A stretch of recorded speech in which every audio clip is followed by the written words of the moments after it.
All right, the property prequel, be in the know before you buy. Crossy, how are you, mate? Shrams, I'm well. How you going? Good, mate. Good. What a last week's the auction masterclass. What about that one? Wow. How good was that?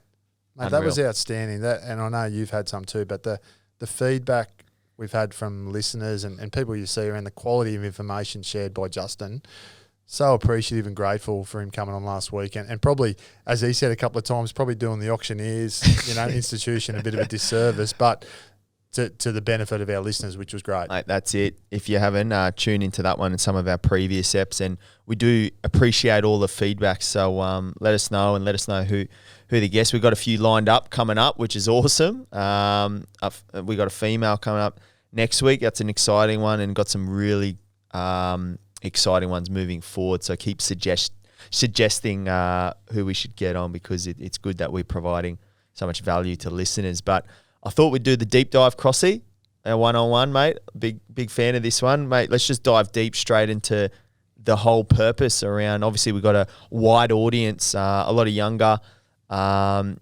families as well and whatnot. This one might really suit that demographic, I think. It's all around the potential of, I guess, where you're going, setting some goals around, and understanding terminology like rent vesting and things like that. And obviously the market, mate, it can seem unachievable, can't it, to some people?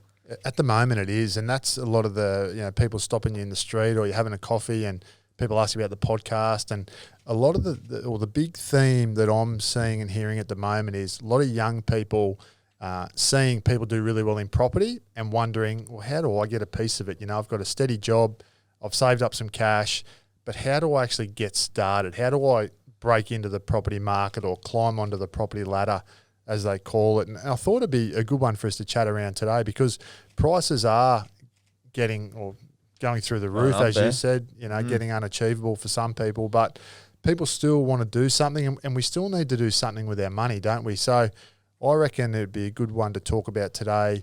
How do people break into this property market? And with your business, I mean, you're getting people all the time contacting you, Matt, we're looking for a property to buy. Please help us. We keep missing out. So missing out's one thing, but I'd like to focus or hone in on actually people trying to start. Yes. Yeah. Haven't bought a property before.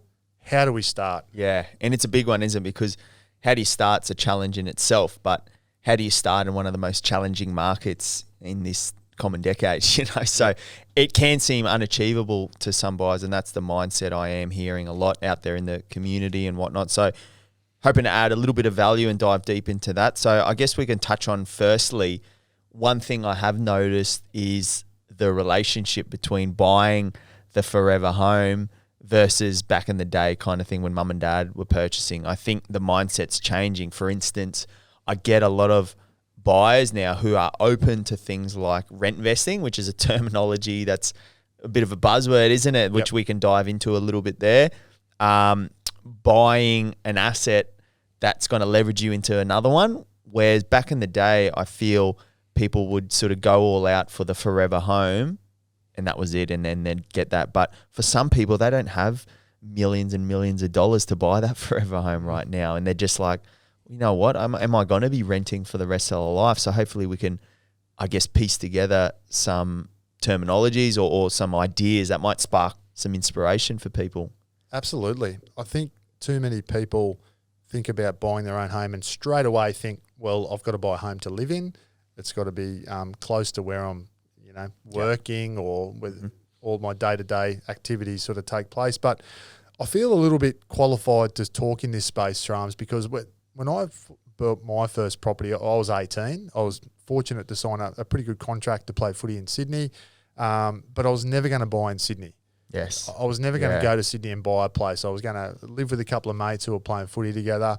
My old man was in real estate. He had a successful LJ Hooker franchise, and as soon as I signed that contract, he said, well, mate, with this money, you're buying a property. So, so I didn't – my first property I bought was in Lennox Head, just south of Byron Bay. Yep. And to be honest, I wouldn't have bought that without the influence of my dad. So I feel very fortunate that I had him as a mentor and as a great influence to do that. But at an early age, it opened up my thinking around the fact that you can own property but not necessarily live in it. I love that. Yeah. And again, mate, you hit the nail on the head. This sort of movement away now from buying that forever home. And again, that might be a logical choice, or it might be a financial choice because of the way the prices have gone. So be interested to have a dive into how that looks, the whole rent vesting. What is rent vesting? Yeah.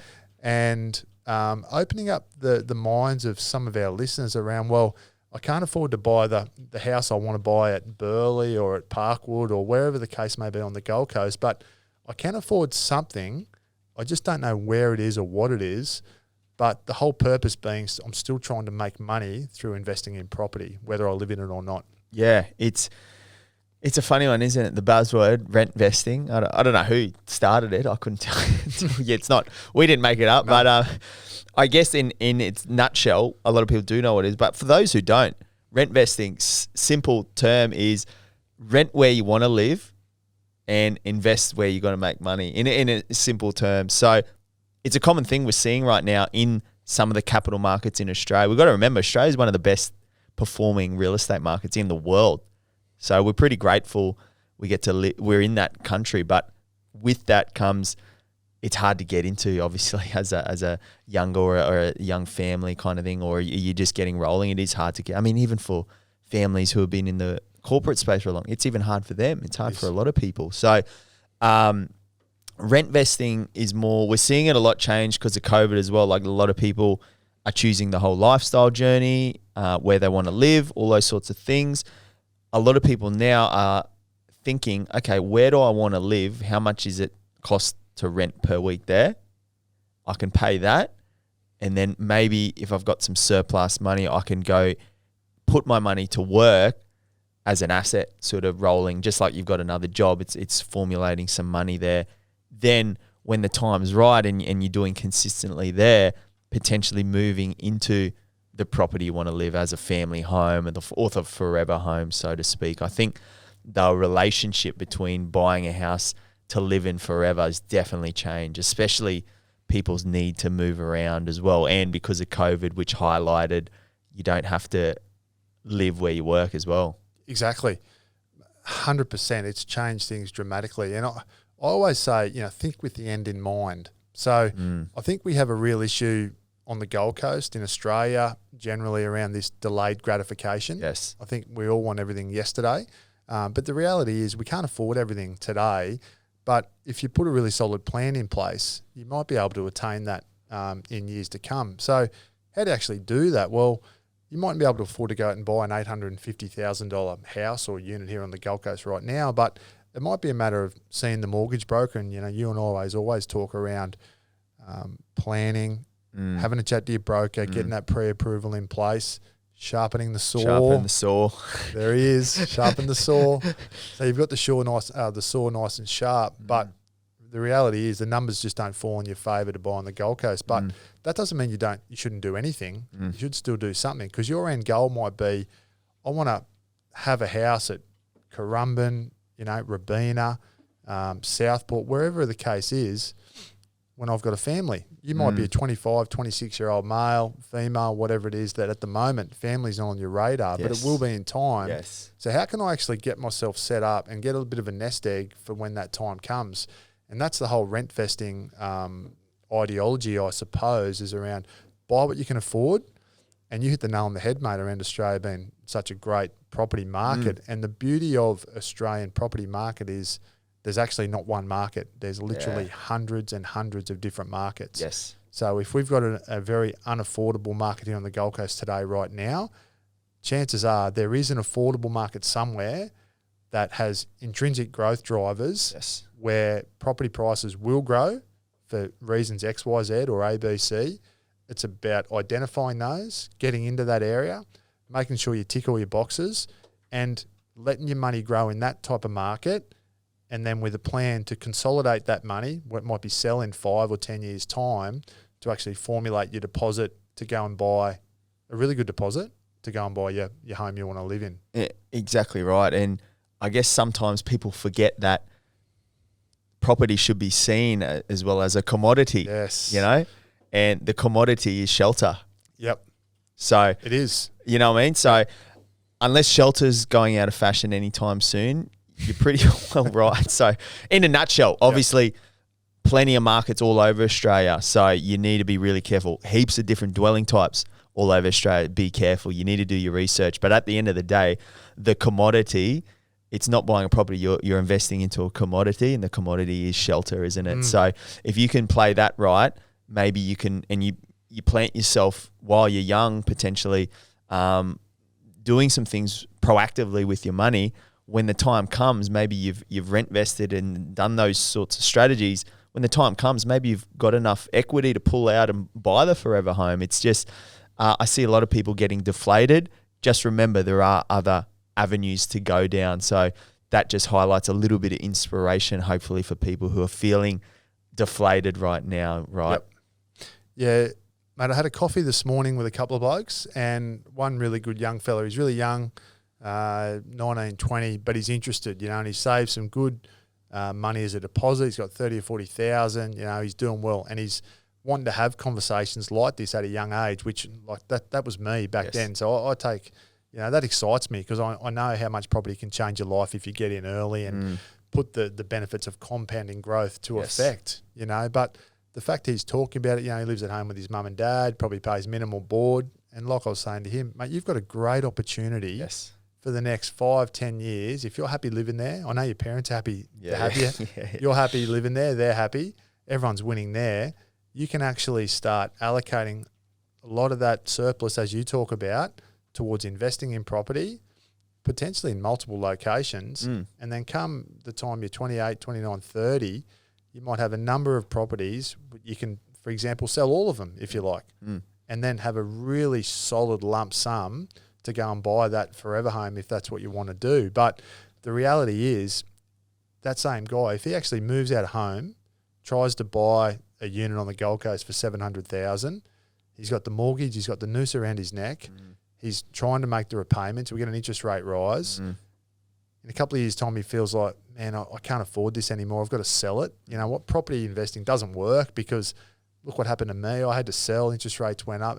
The stories I've seen over the years in my experience are, I could talk all day about it, but it's around being smarter and getting that really strategic plan in place that suits yourself, not what the Joneses are doing next door, or as we've always spoken about, mate, the comparison that on the Gold Coast, that the people are always comparing themselves to someone else, someone that's better. What car does he drive? What car does she drive? I think if you can keep the blinkers on and stay away from that and focus what's important to yourself and put a good plan in place, there's still great opportunities for young people to invest in property.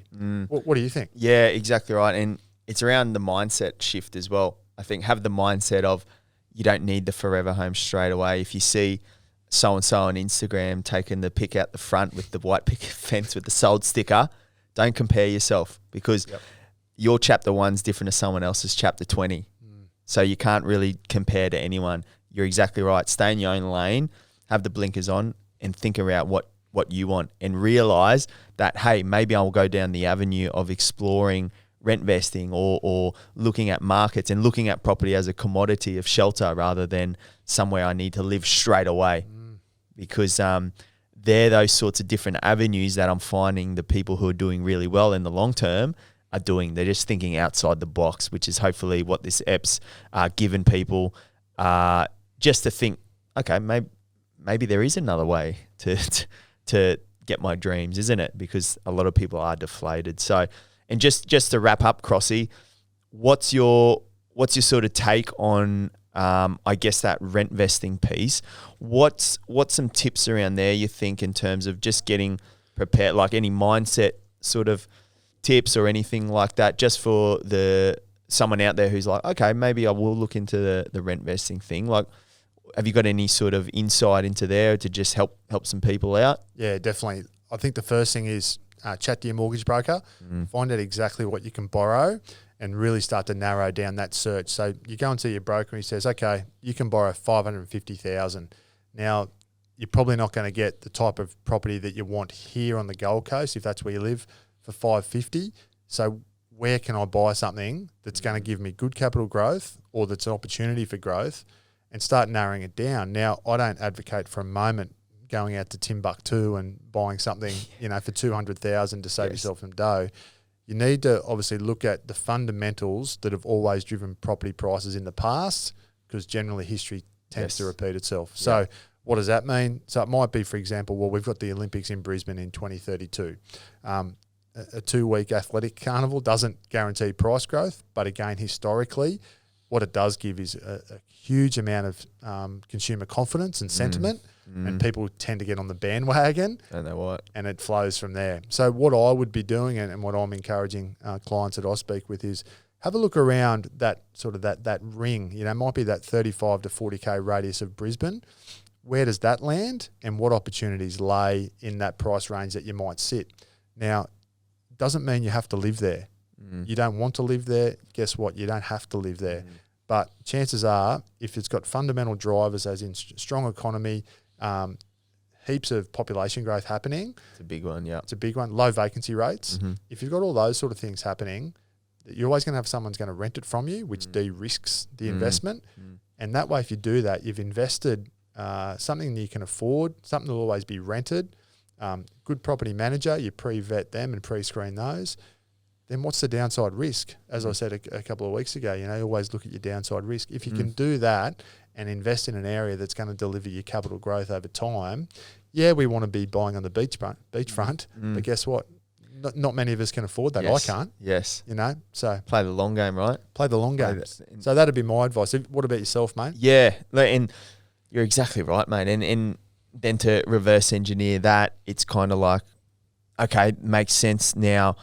I don't know where to start. That's probably the big one, And I understand that, with I used to be in those positions when I was younger, and what I found helped me was leaning on people who are further than me, or reaching out to professionals, getting help. You don't have to be alone when you're doing those things. So that's probably the big thing, is get educated yourself. I think no matter what, even if you do outsource the help, you need to be educated yourself, put in the work to understand what you want, and then reach out for help, whether that's through professional services, whether that's through mentors, people who are ahead of where you are. Get active in finding the help to get there, because you should have a good support network to get you to where you want to be. But the main thing is just having that focus and mindset around, hey, maybe I don't need the forever home straight away. Get narrowed in and don't get deflated, because property should be for everyone, regardless of age, demographic, etc. I heard a great line. It's from a song, actually, and it said, "The race is long, but in the end, it's only with yourself." And really, put the blinkers on. You're only racing yourself. Mate. Quentin Tarver, I think it's Everybody's Free to Wear Sunscreen. One of the great songs. What a lot, mate. That's going in. That's going in the bedroom. I actually really like that. You like that? That's good, mate. That's really good. So, Crossy, mate, we'll end it there, mate. That should provide a ton of value and hopefully inspire anyone who's in that sort of frustration mode at the moment. Absolutely. So hopefully taking a bit out of that and get out there and get active. Have a crack. Thanks, Craig. Thanks, Crossy. Cheers, mate.